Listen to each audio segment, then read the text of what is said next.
There is a massive industry built around telling you how to feel better. Buy this crystal. Download that meditation app. Repeat these affirmations every morning in front of the mirror. Burn sage in every corner of your home. And if none of that seems to work, maybe you just need to try harder, think more positively, or find a better crystal. Here is the thing that industry does not want you to realize. Most of the people selling you those tools are just as stuck as you are. And the reason they remain stuck, the reason so many people who are honestly trying to grow never quite get there, is not because they are doing the wrong rituals. It is because they are avoiding the one thing that actually creates real change. Carl Jung figured this out over a century ago.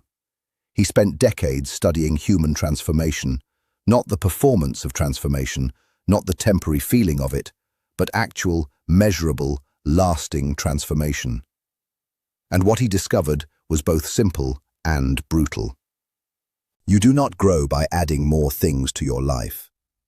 You grow by removing what is keeping you small. Today, I am going to walk you through 5 specific things that Jung identified as the heaviest anchors on human consciousness. These are not bad habits or surface-level behaviors you can replace with a better routine. These are deep psychological patterns that many people have built their entire identity around. And that is exactly what makes them so difficult to let go. When I say release, I do not mean manage or reduce. I mean, let them die completely. Jung was very clear about this. You cannot carry low-frequency patterns and expect to operate at a higher level. It does not work that way. You cannot pour clean water into a contaminated tank and expect it to remain pure. Something has to be removed.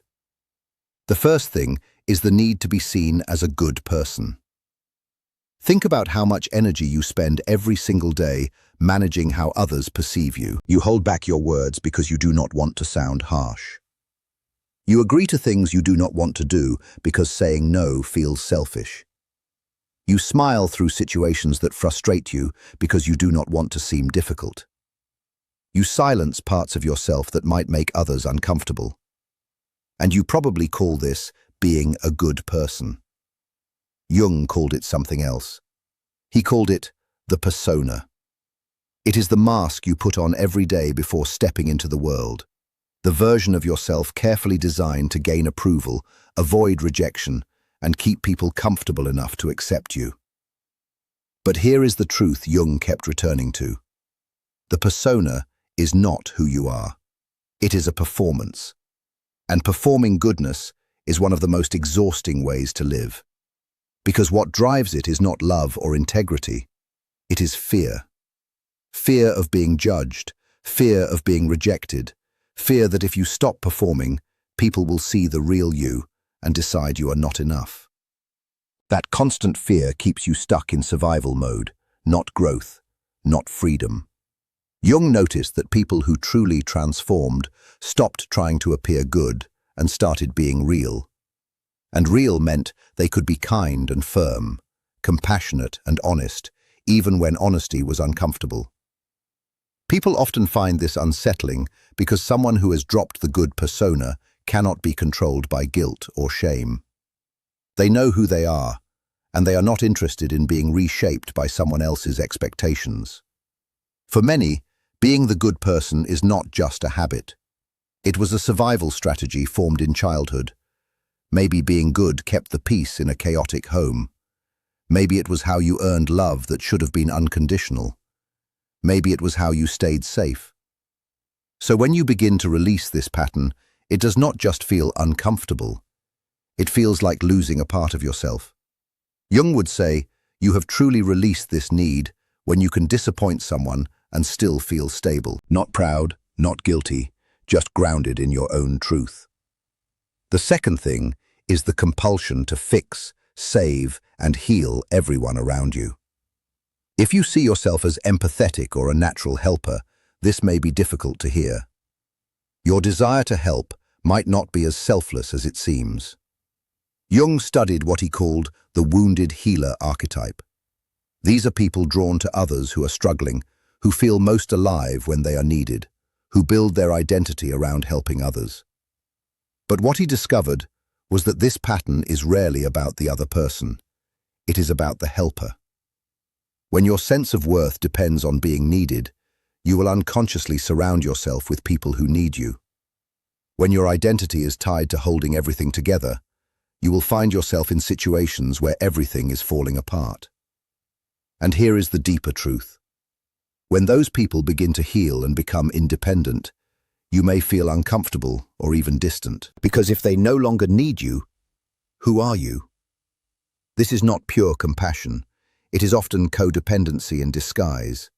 It operates from a place of lack, the belief that you are only valuable when you are fixing something. Jung observed that people who evolve beyond this pattern could offer support without losing themselves.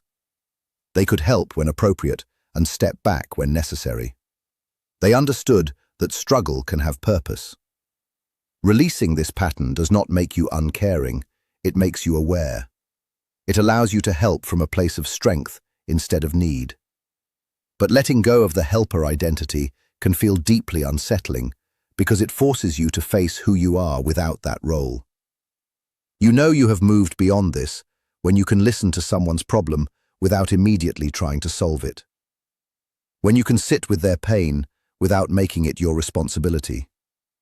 That is care without control. The third thing is the attachment to being understood. Think about how often you try to explain yourself, hoping someone will finally see your perspective. You say it one way, then another, then again, trying to find the perfect words. And when it does not work, you walk away feeling unseen.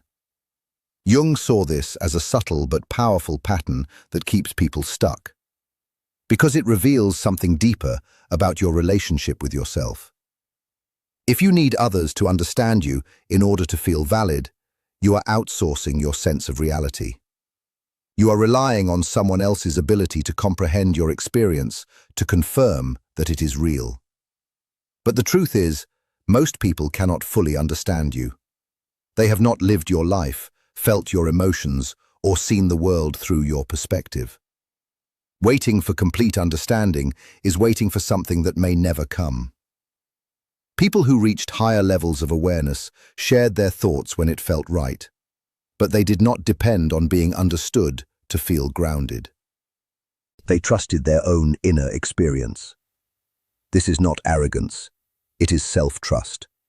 And developing it can be uncomfortable, especially if your experiences were dismissed in the past. Jung warned that releasing this need may change your relationships.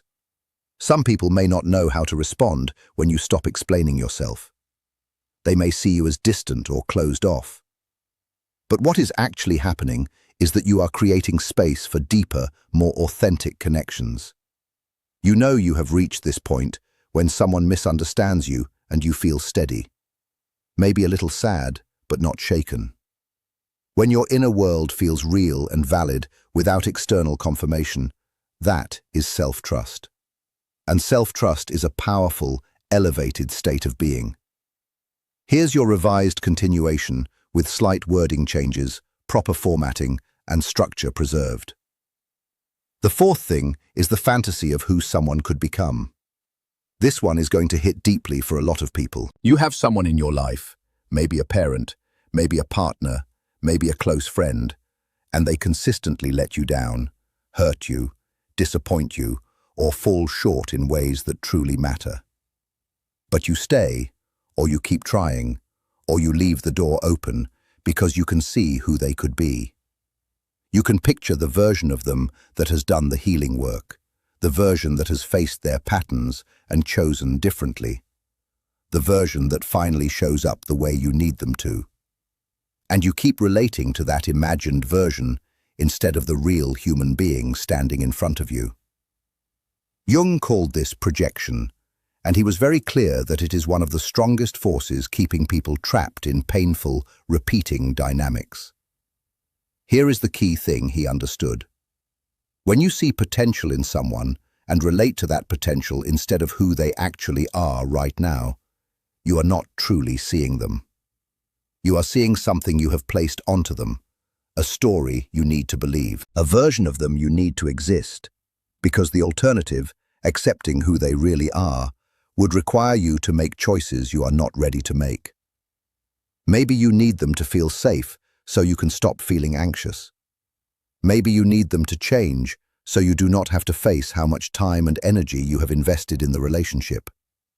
Maybe you need them to become who they could be, because letting go of that hope would feel like losing everything. Whatever that need is, it belongs to you, not to them. Jung noticed that people who had genuinely raised their consciousness had learned to see others with clear eyes. Not cynically, not without hope, but clearly. They could observe someone's behavior, take it seriously, and make decisions based on what was actually present instead of what they hoped might appear someday. This does not mean people cannot change. They absolutely can, but they change on their own timeline, for their own reasons, when they are ready. You do not have the power to want that change into existence for them. Releasing the fantasy of who someone could become requires grief. Real, unavoidable grief. Because you are not just letting go of hope. You are letting go of a person who does not actually exist. A version of someone you may have loved for years, who was never really there. Jung emphasized that this grief cannot be skipped. You have to fully mourn the person you believed they could be before you can clearly see who they are. And once you can see them without distortion, you can make a real decision. Not a decision based on potential or possibility or hope, but one grounded in current reality. Is this person, as they are right now, someone who belongs in my life? That is the only question that truly matters. You will know you have released this when you can watch someone show you exactly who they are and believe them. When you stop layering the story of their potential onto every interaction. When you can make choices about your relationships based on what is actually present, not what you wish were present. That is clarity, and it is one of the most freeing states a person can live from. The fifth thing is the identity of being wounded. This is the most difficult one, and it deserves to be approached with real care. If you have been through trauma, and most people have in some form, acknowledging that matters. Feeling the weight of what you experienced matters. Understanding how those experiences shape the way you move through life matters. Jung never questioned that. What he questioned was what happens when the wound becomes the center of your identity. When the story of what happened to you becomes the most important story you tell. When your trauma becomes your main introduction to others, your primary framework for understanding yourself, and the lens through which you interpret every new experience. That is a very different place from healing. Jung observed that many people who had done years of inner work, who could describe their wounds with incredible clarity and depth, had never moved beyond identifying with those wounds. They understood their trauma, but they were still organizing their entire life around it. They made decisions through the filter of their pain. They formed relationships through it. They interpreted the world, other people's intentions, and their own limits through what had happened to them. And Jung was direct about the level this operates at. It is the level of victim consciousness, not in a blaming sense, but as an orientation. An orientation that says, what was done to me defines what is possible for me. What happened in the past determines who I am today and who I will be tomorrow. He also recognized something that takes real honesty to admit. Many people unconsciously resist moving beyond the wounded identity because there are real benefits to holding on to it. People may treat you more gently. Your struggles feel justified. You find belonging in shared pain. You have a clear explanation for why things are difficult. And you do not have to fully take responsibility for who you are becoming, because you can always point back to what you went through. None of this is malicious. It is deeply human, but it keeps people stuck. Releasing the wounded identity does not mean pretending nothing happened. It does not mean minimizing your pain or acting like it was not significant. It means integrating those experiences instead of centering them. It means becoming someone who carries what happened without being defined by it. Someone who has scars, but is not organized around those scars. It means the question shifts from, why am I like this because of what happened, to, who am I becoming in spite of it, or even more powerfully, through it. That shift from past harm to present becoming is one of the highest states a person can reach, because it requires you to take authorship of your life, even when you have every reason not to. You will know you have moved beyond this when your trauma is not the first thing you share with someone new. When you can talk about your past without it being the most defining part of who you are. When your wounds are part of your story, but not the headline. That is integration, and it is powerful. You have probably noticed a common thread running through all of these patterns. Each one is an identity. A version of yourself you built, often for very valid reasons. The good person, the helper, the one who needs to be understood, the one who sees potential in others, the one who was wounded. Each of these identities made sense at some point. Each one helped you survive something. But now they have become weight. Patterns that once protected you are now preventing you from reaching a higher level of awareness.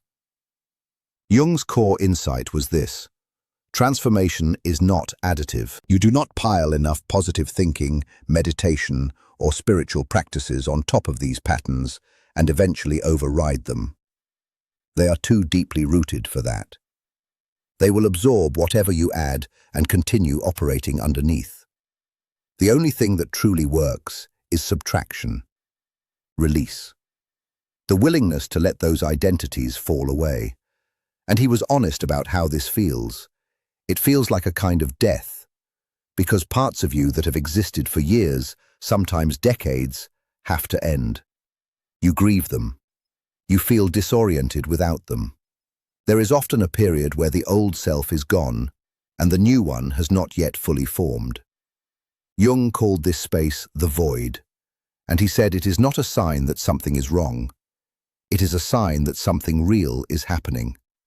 Because real transformation does not occur in comfort. It happens in the in-between, in the uncertainty, in the space between who you were and who you are becoming. What emerges on the other side of these releases is not a perfect or polished version of you. It is something more honest than that. It is someone who acts from authenticity instead of seeking approval. Someone who offers care from fullness instead of need. Someone who trusts their own knowing without needing constant validation. Someone who sees reality clearly and makes decisions from that clarity. Someone who moves through life as a person who has experiences rather than a person who is defined by those experiences. That is what raising your consciousness truly looks like. Not crystals or rituals, though those can have their place. Not affirmations or apps, though they can support the journey. But the difficult, honest, often painful work of letting go of the patterns that have kept you tied to a version of yourself that no longer serves you. Jung's message was not meant to be comfortable. It was meant to be real. He was not interested in making transformation feel easy. He was interested in helping people actually change. And his message was simple. If you want to rise to a higher level, stop trying to add more and start letting go. The patterns we explored today, performing goodness, compulsive helping, the need to be understood, projecting potential, and identifying with wounds, these are the weights. Release them. Grieve what you lose in the process, and discover in that space of true surrender who you are without them. That is the path. It is not easy, but it is real. And real transformation, the kind that stays with you, the kind that changes how you live every single day, that is what truly matters.